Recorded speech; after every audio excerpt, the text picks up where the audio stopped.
Good morning, ladies and gentlemen. I'd like to thank the organization of this event for the invitation. Thank you very much and congrats for the event. My presentation is entitled The Emergence Provoking Thoughts on Scientific Energy Cooperation. First, I'd like to contextualize this presentation with some initial statements. Energy is directly linked to human development. This is because energy itself is not a human basic need. It is critical for the fulfillment of all needs.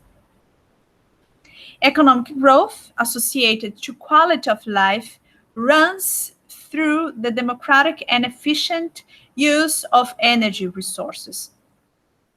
In this context, the world has to deal with challenges that has imposed implications not only related to environmental issue, but to health and to economic scenario. And this time is the time we can see all these challenges clearly. And these challenges are posed by ways of using energy resources and are related to environmental issue, demand for energy, and access to energy. Regarding to environmental issue, even if the world energy matrix is divided in oil, gas, coal, and renewables by 2040, even if political and market choices reduce fossil fuels demand by 25%, these actions will not be enough to reduce CO2 emissions, most of which will come from developing countries such as Brazil and India. Regarding demand for energy, energy consumption will increase 50% between 2018 and 2050, mostly from non-OECD countries.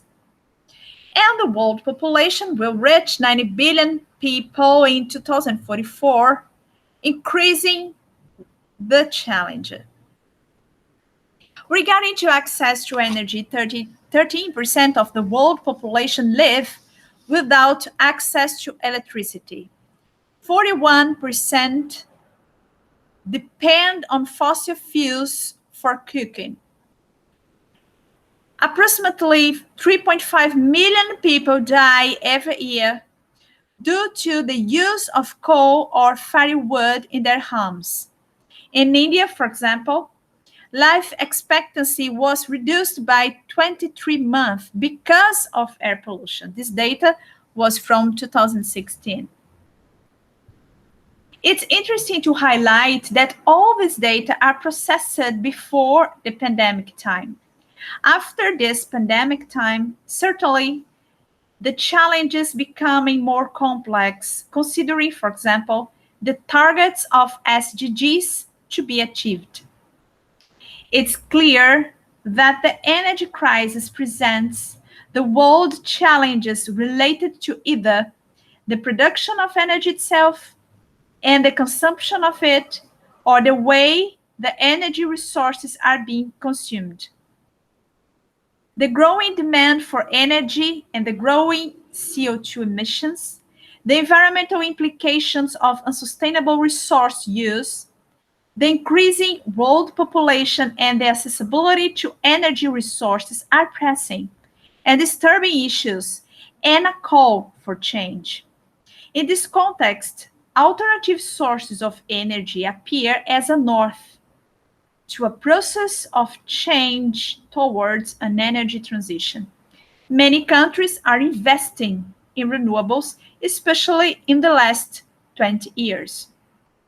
Global investments in renewables went to 130 billion US dollars in 2008 to more than 300 billion US dollars in 2019.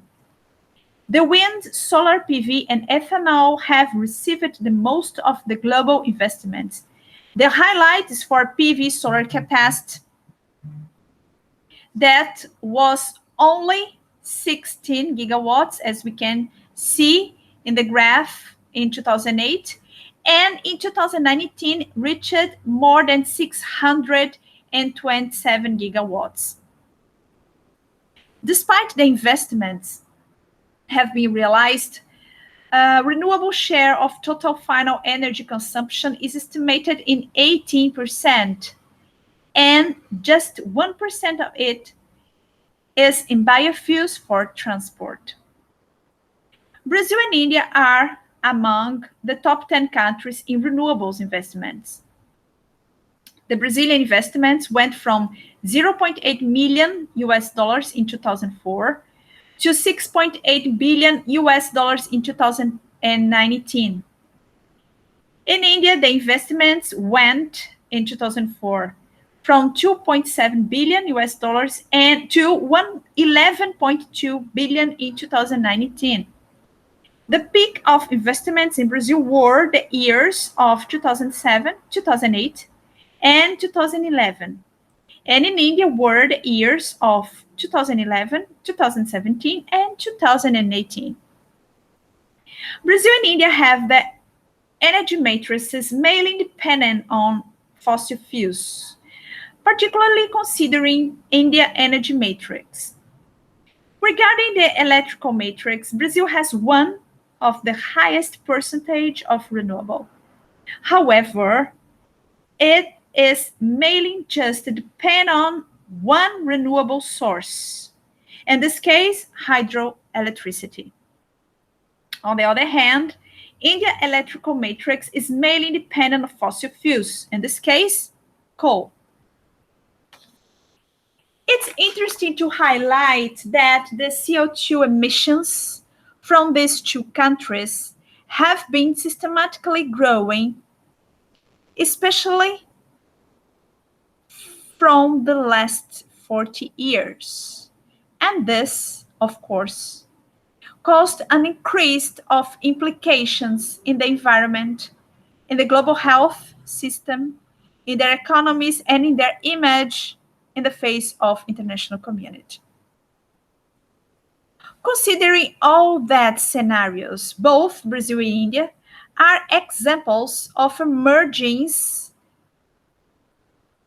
countries that need to diversify their energy matrices. And the energy cooperation is extremely relevant for an efficient global energy transition. It could be emphasized, ladies and gentlemen, that energy cooperation brings many benefits beyond the environmental and the economic spheres.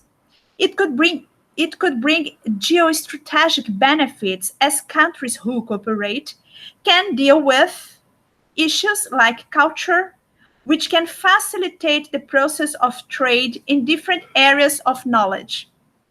Then, why it does not reflect if, for example, Brazil and India, which are among the top 10 energy consumers, are countries culturally diverse and emerging economies, have potential to cooperate in renewables, such as biofuels, for example.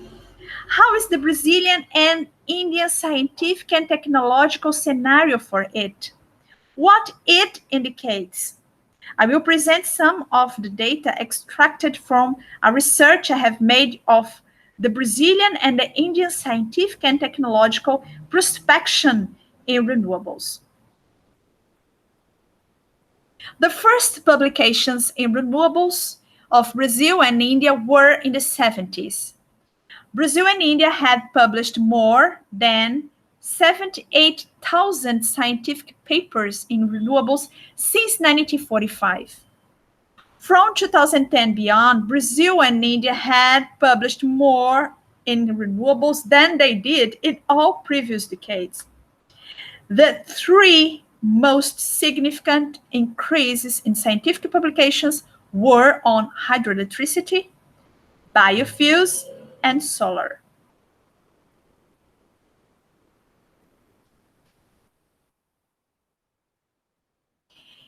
The graphs shows that Brazil had published more in renewables and solar energy. India has published more in biofuels and hydropower. highlighting a priori the special interest of the Brazilian and the Indian scientific communities are in three types of renewables. The Brazilian and the Indian scientific communities intensifying their publications in biofuels and in solar energy after 2006, when both countries intensified policies in renewables, investments in renewables, and signed memorandums in renewables. The first memo between Brazil and India was in biofuels. It was in 2002, and it was reviewed in 2006, including South Africa. Regarding partnerships, Brazil and India have already published papers on all types of renewables. 45% of the Brazilian scientific production was made in partnerships. In India, this percentage corresponds to 29%, which means the Brazilian scientific production is more internationalized than the Indian scientific production. Although Brazil is India's main partner in Latin America and India is Brazil's main partner in Asia, the representation of this partnership is still small. The collaboration profiles of Brazil and India are very similar. Developed countries have been the main partners of Brazil and India in all publications on renewables since 1945. Brazil and India have 400 patents on renewables, and all patents are in solar, hydro, and biofuels. India has twice the number of publications, and Brazil has twice the number of patents. The years in which scientific and technological production began to emerge in Brazil and India matches with the period in which they have invested more in renewables, developed policies, and signed the memoranda together. Brazil has shown a special vocation on hydroelectricity and biofuels, and India has shown a special vocation for solar energy. Brazil has more publication in biofuels and more patents in hydro. India has more publication in hydro and more patents in solar energy. Considering the scientific and technological mapping, the Brazilian and the India interests are concentrated in hydro, solar, and biofuels.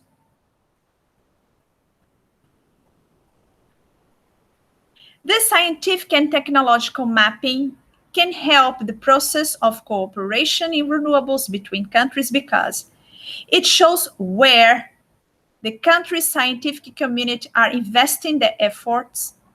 It shows who are financing the researchers in a specific country and in which field.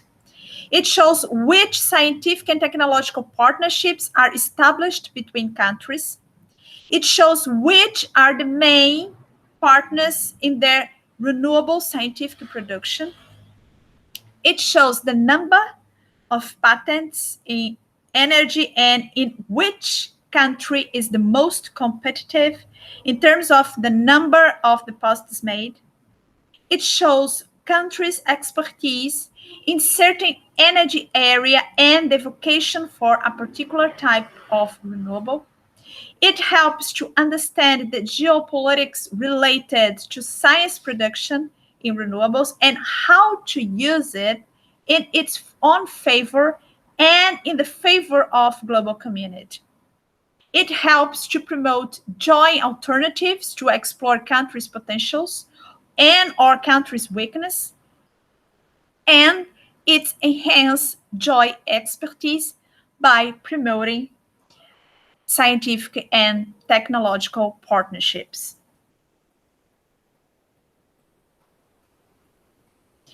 Renewable energy cooperation for Brazil and India can promote visibility and search for a greater leadership in the South for both countries, can decrease of the dependence on fossil fuels can contribute for the development of the energy sector with generation of jobs and income, can promote the strengthening of bilateral trade in different areas, can diminish of energy demand in a specific source, can attend the requirements of international community given climate change, can enhance joint expertise by promoting scientific and technological partnerships, can promote joint alternatives to explore their potentials and or overcome their needs, and can avoid subjection to energy geopolitics for an efficient energy transition.